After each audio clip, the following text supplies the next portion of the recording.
ಗದಗ ಜಿಲ್ಲಾ ಪೊಲೀಸ್ ಇಲಾಖೆಯಿಂದ ಗದಗದಲ್ಲಿ ಮಾದಕ ವ್ಯಸನ ಮುಕ್ತ ವಾಕ್ಥಾನ್ ಆಯೋಜನೆ ಮಾಡಲಾಗಿತ್ತು. ಗಾಂಧಿ ಸರ್ಕಲ್ನಿಂದ ಭೂಮರೆಡ್ಡಿ ಸರ್ಕಲ್ ಮಾರ್ಗವಾಗಿ ಭೀಷ್ಮ ಕೆರೆಯವರೆಗೆ ವಾಕಥಾನ್ ನಡೆದಿದ್ದು, ಉತ್ತರ ವಲಯದ ಐಜಿಪಿ ಸಂದೀಪ ಪಾಟೀಲ್ ಹಸಿರು ನಿಶಾನೆ ತೋರಿಸುವ ಮೂಲಕ ಮಹಾತ್ಮ ಗಾಂಧಿ ಸರ್ಕಲ್ನಲ್ಲಿ ಚಾಲನೆಯನ್ನ ನೀಡಿದರು. ಈ ವೇಳೆ ಮಾದಕ ವ್ಯಸನದಿಂದ ದೂರ ಇರುವಂತೆ ಐಜಿಪಿ ಸಂದೀಪ್ ಪಾಟೀಲ್ ಅವರು ಕರೆ ನೀಡಿದರು. ಗದಗ ಎಸ್ಪಿ ರೋಹನ್ ಜಗದೀಶ್ ಸೇರಿದಂತೆ ಪೊಲೀಸ್ ಇಲಾಖೆ ಸಿಬ್ಬಂದಿಗಳು, ಗದಗ ಬೆಟಗೇರಿ ಅವಳಿ ನಗರದ ಸಂಘ ಸಂಸ್ಥೆಗಳು ಹಾಗೂ ವಿದ್ಯಾರ್ಥಿಗಳು ವಾಕಥಾನ್ನಲ್ಲಿ ಭಾಗವಹಿಸಿದರು. ಗಾಳಿಪಹೆಚ್ ಹರಿಜನ್, ಲಕ್ಷ್ಮೇಶ್ವರ, ಜೈ ಭೀಮ್ ನ್ಯೂಸ್ 24x7 ಇದು ಬಹುಜನರ ನ್ಯಾಯಕ್ಕಾಗಿ.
ಗೊತ್ತಿದೆ, ಒಂದು ಮೆಡಿಸಿನ್ ಕೂಡ ಅಧಿಕ ಪ್ರಮಾಣದಲ್ಲಿ ಬಳಕೆ ಮಾಡಿದ್ರೆ ಅದು ಕೂಡ ಔಷಧಿ ಅನ್ನೋದಕ್ಕಿಂತ ವಿಷ ಆಗ್ಲಿಕ್ಕೆ ಎಲ್ಲ ರೀತಿ ಒಂದು ಅದಕ್ಕೆ ಒಂದು ಸಂದೇಶ ಇದೆ ಅಂತ ಹೇಳಿ ತಮ್ಮೆಲ್ಲರಿಗೂ ಗೊತ್ತಿದೆ. ಅದೇ ರೀತಿಯಾಗಿ ಈ ದಿನಗಳಲ್ಲಿ ಗಾಂಜಾ ಆಗಿರಲಿ ಅಥವಾ ಹಶೀಶ್ ಆಗಿರಲಿ, ಮತ್ತೆ ಅದ್ರ ಜೊತೆಗೆ ಹಶೀಶ್ ಆಯಿಲ್ ಆಗಿರಲಿ ಅಥವಾ ಯಾವುದೇ ಒಪಿಯಾಯ್ಡ್ ಆಗಿರಲಿ ಅಥವಾ ಕೆಮಿಕಲ್ ಡ್ರಗ್ ಇರಲಿ, ಇದು ನಿಮ್ಮ ಜೀವನಕ್ಕೆ ಮತ್ತೆ ನಿಮ್ಮ ಫ್ಯೂಚರ್ಗೆ ಮತ್ತೆ ನಿಮ್ಮ ಕುಟುಂಬಕ್ಕೆ ಮತ್ತೆ ಪ್ರತಿಯೊಬ್ಬರಿಗೂ ಡೈರೆಕ್ಟ್ಲಿ ಅಥವಾ ಇಂಡೈರೆಕ್ಟ್ಲಿ ಅವ್ರಿಗೆ ಬಹಳಷ್ಟು ಸಾವು, ನೋವು ಮತ್ತೆ ಎಕನಾಮಿಕ್ಲಿ ಎಲ್ಲ ರೀತಿಯಾಗೂ ಹಾನಿ ಮಾಡುತ್ತೆ ಅಂತ ಹೇಳಲಿಕ್ಕೆ ನಾನು ಇಷ್ಟಪಡ್ತೀನಿ. ಸೊ ಆದಷ್ಟು ಯಾವುದೇ ಕಾರಣಕ್ಕೂ ಯಾರೂ ಮಾದಕ ದ್ರವ್ಯನ ಉಪಯೋಗಿಸಬಾರ್ದು.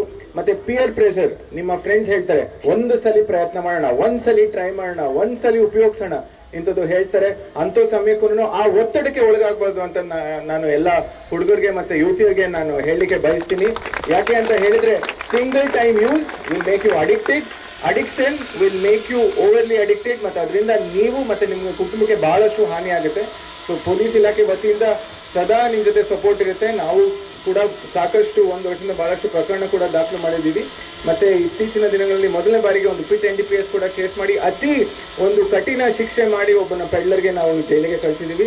ಸೊ ಆ ರೀತಿ ಎಲ್ಲರಿಗೂ ನಾವು ಅವೇರ್ನೆಸ್ ಮೂಡಿಸಲಿಕ್ಕೆ ಬಯಸ್ತೀವಿ. ಮತ್ತೆ ಮುಂದಿನ ದಿನಗಳಲ್ಲಿ ಎಲ್ಲರಿಗೂ ಒಳ್ಳೇದಾಗಲಿ. ತೋರಿಸ್ತಾರೆ ಸಿಗರೇಟ್ ಸೇದೋದು, ನಾಳೆ ನಿಮ್ ಫ್ರೆಂಡ್ಸ್ ಬಂದು ನಿಮಗೆ ಹೇಳ್ಬೋದು, ಏನಾಗಲ್ಲ, ಒಂದೆರಡು ಸ್ಮೋಕ್ ಮಾಡಿ ಏನೂ ಆಗಲ್ಲ ಅಂತ. ಯಾರು ಅದು ತಗೊಳ್ಳಲ್ಲ? Yes or no? ಜೋರಾಗಿ ಹೇಳ್ಬೇಕು.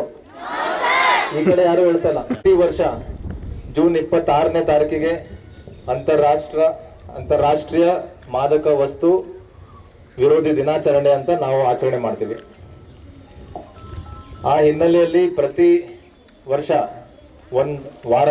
ಪೂರ್ತಿ ಒಂದು ವಾರ ನಾವು ಈ ರೀತಿ ಡ್ರಗ್ಸ್ ಅವೇರ್ನೆಸ್ ಕ್ಯಾಂಪ್ಸ್ ಆಗಲಿ, ರ್ಯಾಲೀಸ್ ಆಗಲಿ, ಶಾಲೆ ಕಾಲೇಜುಗಳಿಗೆ ಹೋಗಿ ಅವೇರ್ನೆಸ್ ಕೊಡುವಂಥದ್ದಾಗ್ಲಿ ಮಾಡ್ತಾ ಇದೀವಿ. ಡ್ರಗ್ಸ್ ಫ್ರೀ ಕರ್ನಾಟಕ ಅಂತ ನಾವು ಕರ್ನಾಟಕ ರಾಜ್ಯ ಪೊಲೀಸಿಂದ ಏನು ಕೆಲಸ ಮಾಡ್ತಾ ಇದೀವಿ, ಅದ್ರ ಬಗ್ಗೆ ಎಲ್ಲರೂ ಕೂಡ ಕೈ ಜೋಡಿಸಿ ಇದನ್ನ ನಾವು ಕಂಟ್ರೋಲ್ ಮಾಡೋಕ್ಕೆ ನಮ್ಮ ಜೊತೆ ಸಹಕಾರವನ್ನು ನೀಡಿ.